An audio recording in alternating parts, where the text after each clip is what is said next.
There's a specific kind of silence that exists only in the heart of a massive factory before the shift begins. It is a heavy, expectant quiet, smelling of grease, ozone, and cold steel. For a young boy growing up in the shadow of a sprawling automotive plant in Ontario, this wasn't just a place of work, it was the cathedral of the modern age.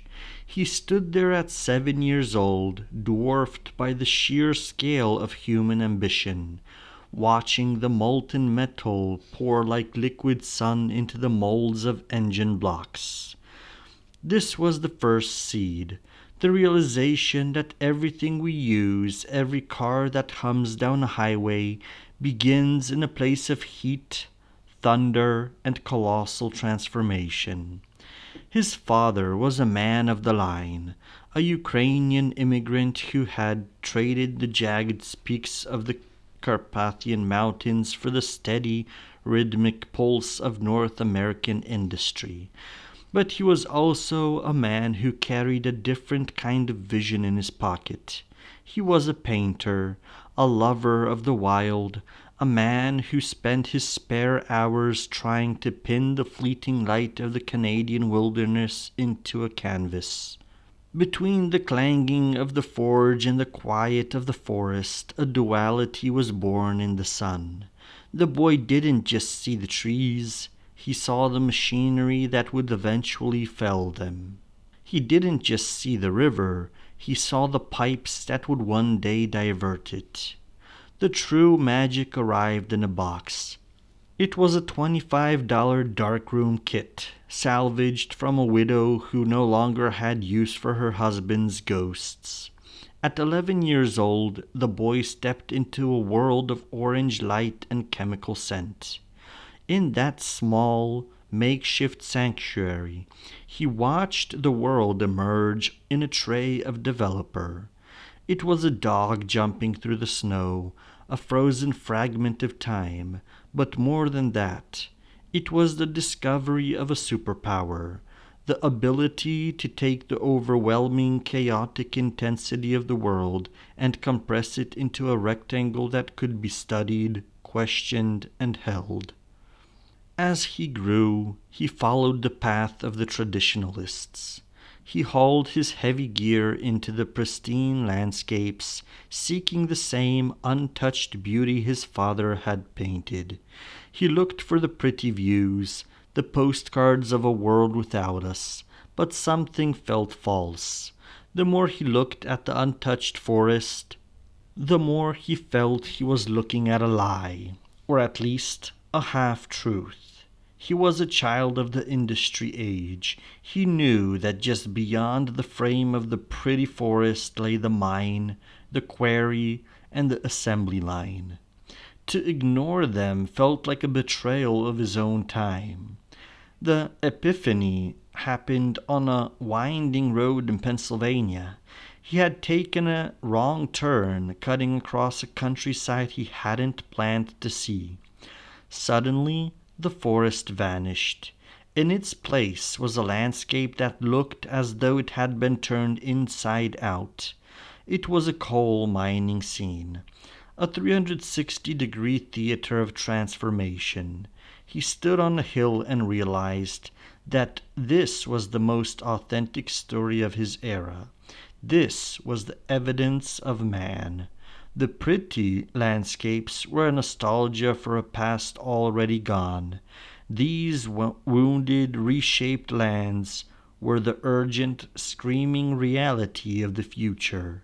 He made a choice, then, that would define the next 4 decades. He would no longer be a photographer of nature, he would be a photographer of human systems.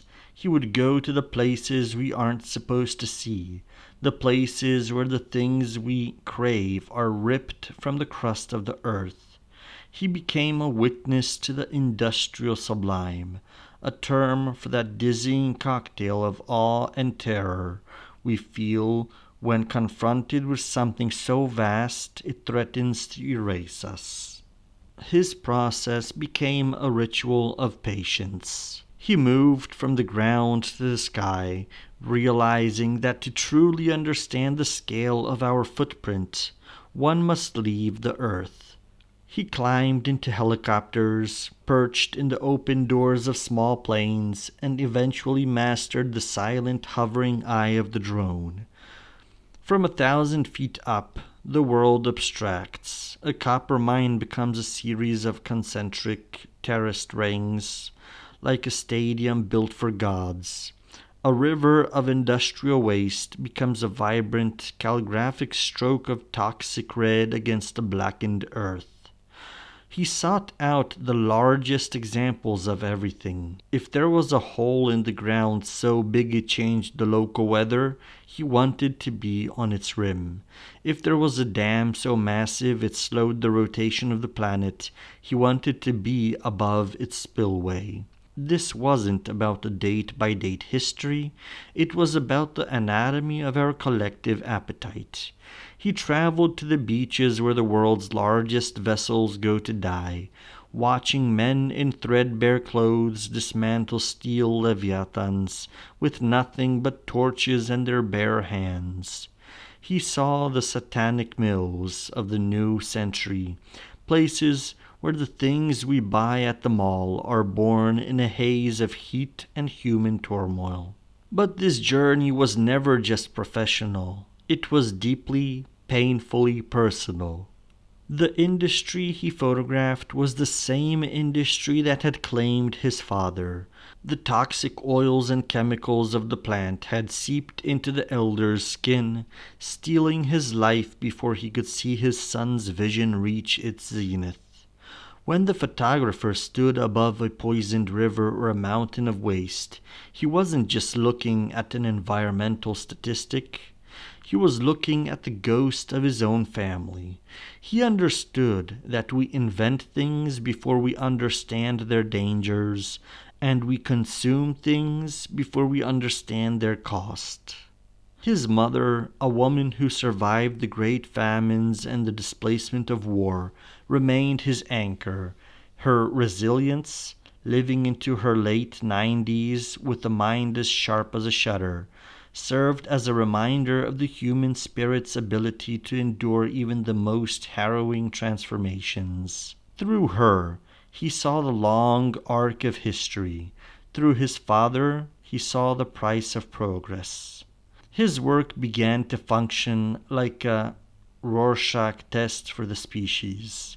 Some looked at his images and saw tragedy, a lament for a lost world. Others looked and saw the triumph of human ingenuity, the sheer incredible power of our ability to reshape the physical universe. He refused to tell them which one to see. By keeping the meaning floating, he allowed the viewer to enter the image through beauty and stay for the truth. He understood that if you hit someone with a graph or a lecture, they close their eyes. But if you hit them with the shiver of a beautiful, terrifying image, you penetrate the heart. He moved into the third dimension using technology to create objects. A pile of tusks, an engine, a fragment of a reef in virtual space. He called it the next stage of the image, a way to walk around the evidence of our impact. He wanted to show us the technofossils we are leaving behind, the cement, the plastic, the alloys that will remain in the Earth's strata for millions of years, long after we are gone. He wanted to show us that we have become a geological force, a species that has moved the needle of the planet itself. There is a profound sense of interconnectedness in his life's work. He wants us to realize that the light bulb in our room, the phone in our pocket, and the fuel in our tank are all tethered by invisible pipes and wires to the massive, scarred landscapes he photographs. If you follow the gas line from your kitchen, it leads to the scorched earth of a distant field. If you follow the steel of your car, It leads to a hole in the ground half a world away. We are all impacted. We are all participants in this grand accelerating drama. In his later years, his focus turned to the essence of life itself, the liquid that moves through us and around us. He saw how we divert it, bottle it, and despoil it. He saw the winners and losers created every time we shift the path of a river. Yet, even in this, there was a glimmer of something else. He saw the resilience of the natural world, its ability to heal if given the chance. He began to speak not just of the damage, but of the good path we might take if we finally opened our eyes to the scale of the problem. His story is a journey from the orange glow of a $25 darkroom to the pinnacle of global consciousness. It is the story of a boy who refused to look away from the smoke and the steel, who found a way to make the invisible visible. He is a foot soldier in the battle for the planet's destiny, using his lens to lay down a record for the future. He is a witness to the tilting of the balance, a man who knows that if we lose the game with nature, we lose everything. He remains a seeker, still looking for that essential element within the chaos.